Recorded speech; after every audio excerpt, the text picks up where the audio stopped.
Assalamualaikum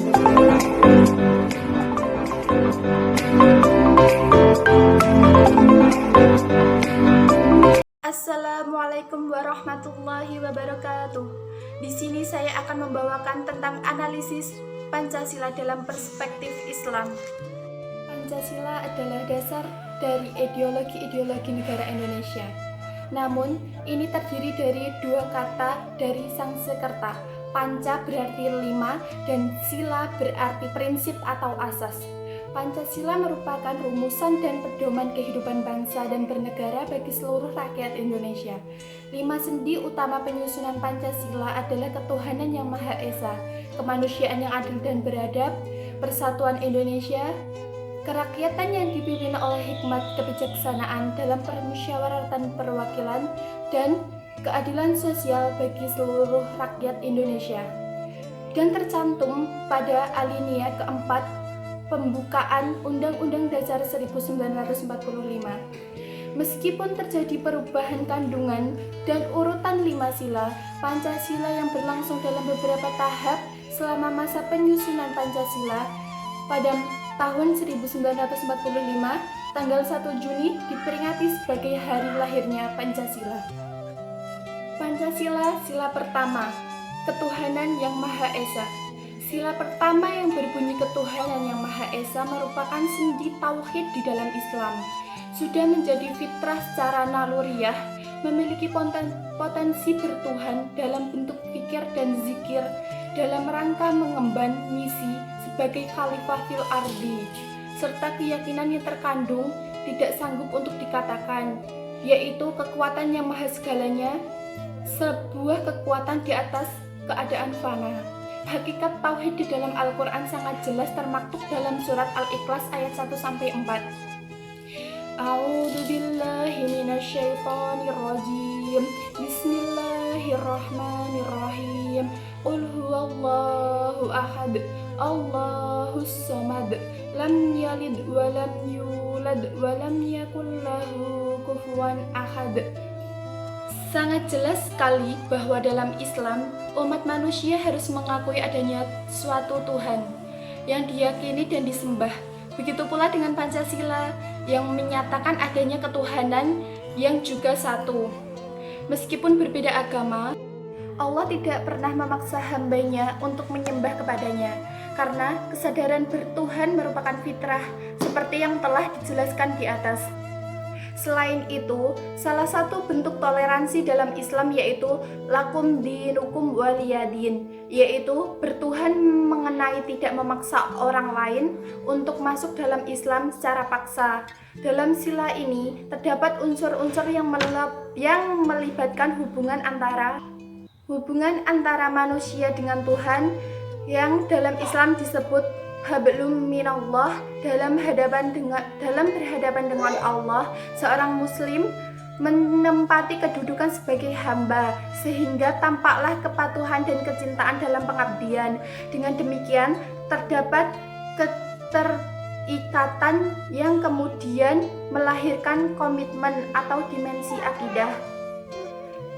Pancasila, sila kedua, kemanusiaan yang adil dan beradab. Sila kedua yang berbunyi kemanusiaan yang adil dan beradab mencerminkan hubungan antara manusia dengan sesamanya. Hablum minan nas. Apabila dalam hablum minallah kedudukan manusia sebagai hamba, maka dalam hablum minan nas hubungan manusia dengan sesama manusia dan berbeda dalam porsi khalifah fil ardi. Dalam isi sila ini berkaitan dengan syariah, yaitu termasuk ke dalam ibadah sosial yang mencakup bidang kemasyarakatan yang dalam Islam didasarkan pada sikap saling menghormati. Dalam Al-Quran surat Al-Baqarah ayat 177, Bismillahirrahmanirrahim. Laisal birra an tuwallu wujuhakum qibalal masyriqi wal maghribi walakinnal birra man amana billahi wal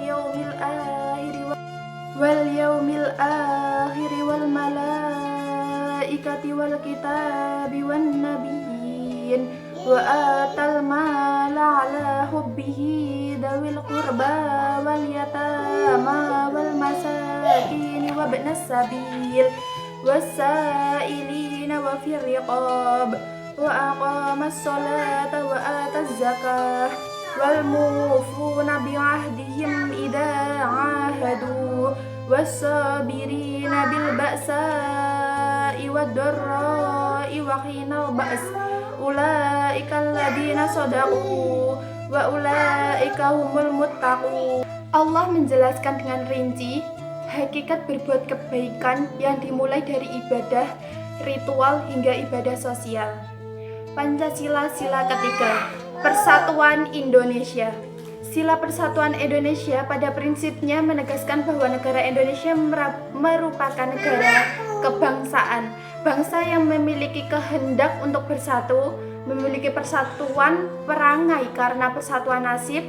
Persatuan berarti menyiaratkan arti adanya keragaman, bukan berarti memaksukan persamaan, yaitu Bhinneka Tunggal Ika. Persatuan dalam hal ini adalah persatuan kebangsaan Indonesia yang dibentuk atas bersatunya beragam latar belakang sosial, budaya, politik, agama, suku bangsa, dan ideologi yang berbeda di wilayah Indonesia. Dalam Quran Surat Al-Hujurat ayat 13, Bismillahirrahmanirrahim. Ya ayyuhan nasu inna khalaqnakum min dzakarin wa untha wa ja'alnakum syu'uban wa qabaila lita'arafu. Inna akramakum 'indallahi atqakum. Innallaha 'alimun khabir. Dalam hal ini, Islam sejalan dengan konsep Pancasila, karena secara konkret, Islam mengajarkan tentang upaya-upaya menyikapi keanekaragaman masyarakat dan bangsa, yaitu persatuan dan kesatuan.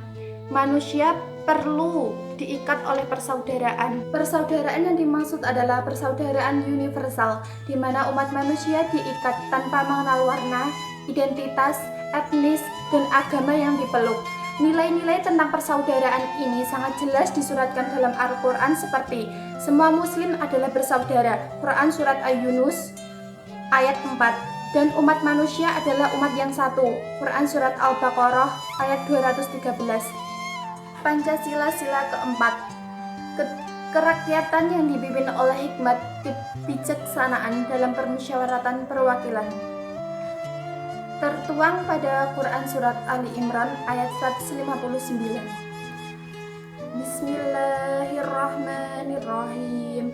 Fabima rahmatin minallahi linta lahum walau kunta faddan ghalidul qalbi lam faddu min hawlik fa'fu anhum wastaghfir lahum wasawirhum fil amr fa'idha azamta fatawakkal 'ala Allah innallaha yuhibbul mutawakkilin. Sila keempat berisi kerakyatan yang dipimpin oleh hikmat kebijaksanaan dan permusyawaratan perwakilan yang sejalan dengan prinsip Islam, yaitu muzakarah dan syura. Prinsip syura merupakan dasar dari sistem kenegaraan Islam atau karakteristik negara Islam.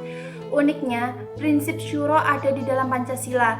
Ini membuktikan bahwa perumusan Pancasila diambil dalam bentuk musyawarah bersama berbagai kalangan untuk mencapai kesepakatan. Namun dengan prinsip ini dikembalikan lagi kepada rasa persamaan dan kesetaraan, bahwa tidak ada pihak yang merasa lebih tinggi dari yang lain, karena setiap jiwa memiliki hak dan kewajiban yang sama di hadapan Allah dan di hadapan hukum negara.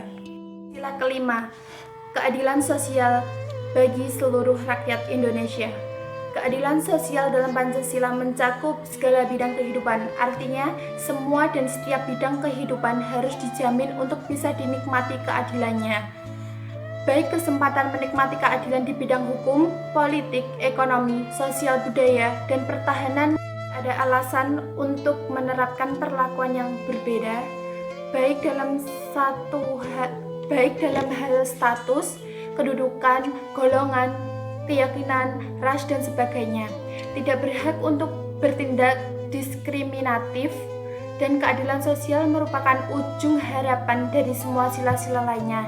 Sila pertama sampai dengan sila keempat yaitu ketuhanan yang Maha Esa, kemanusiaan yang adil dan beradab, persatuan Indonesia, dan kerakyatan yang dipimpin oleh hikmat kebijaksanaan dalam permusyawaratan perwakilan. Kesemua ini harus menghasilkan keadilan sosial bagi seluruh rakyat Indonesia. Keadilan sosial dalam Al-Quran ditegaskan dalam firman Allah seperti yang dinyatakan dalam Al-Quran surat An-Nahl ayat 90. Bismillahirrahmanirrahim. Innallaha ya'muru bil 'adli wal ihsani wa ita'i dzil qurba wa yanha 'anil fahsya'i wal munkari wal baghi ya'idukum la'allakum tadhakkarun. Kelima, keadilan bagi seluruh rakyat Indonesia. Jika mereka menolak Pancasila, berarti mereka mengabaikan keadilan dan membela kezaliman. Sila kelima dalam Pancasila sangat menjunjung tinggi keadilan, semangat yang selalu diagungkan Al-Quran dalam berbagai ayat-ayatnya. Dalam Al-Quran menjunjung tinggi keadilan merupakan bentuk amal yang dekat dengan ketakwaan. Kesimpulan, Pancasila merupakan ideologi bangsa Indonesia yang merupakan esensi kehidupan manusia, baik untuk mengatur ataupun sebagai aturan dalam perjalanan sejarah. Kita telah mengetahui bagaimana pro dan kontra perdebatan ideologi berlangsung. Untuk memenangkan ideologi antara Pancasila dengan syariat Islam hingga akhirnya tercetus keputusan yang telah disepakati bersama saat itu untuk menempatkan Pancasila sebagai ideologi. Terdapat kesamaan antara nilai isi dari Pancasila dengan nilai-nilai Islam, yaitu sila pertama sama dengan ketauhidan dan hablum minallah. Sila kedua sejalan dengan hablum minannas. Sila ketiga yaitu sesuai dengan prinsip ukhuwah. Sedangkan sila keempat dengan prinsip muzakarah, beda pendapat, dan syura musyawarah. Dan sila kelima yaitu sama dengan prinsip keadilan yang khususnya dalam hal zakat, infak, dan sedekah. Sekian dari saya, kurang lebihnya saya mohon maaf. Akhirul kalam, wassalamualaikum warahmatullahi wabarakatuh.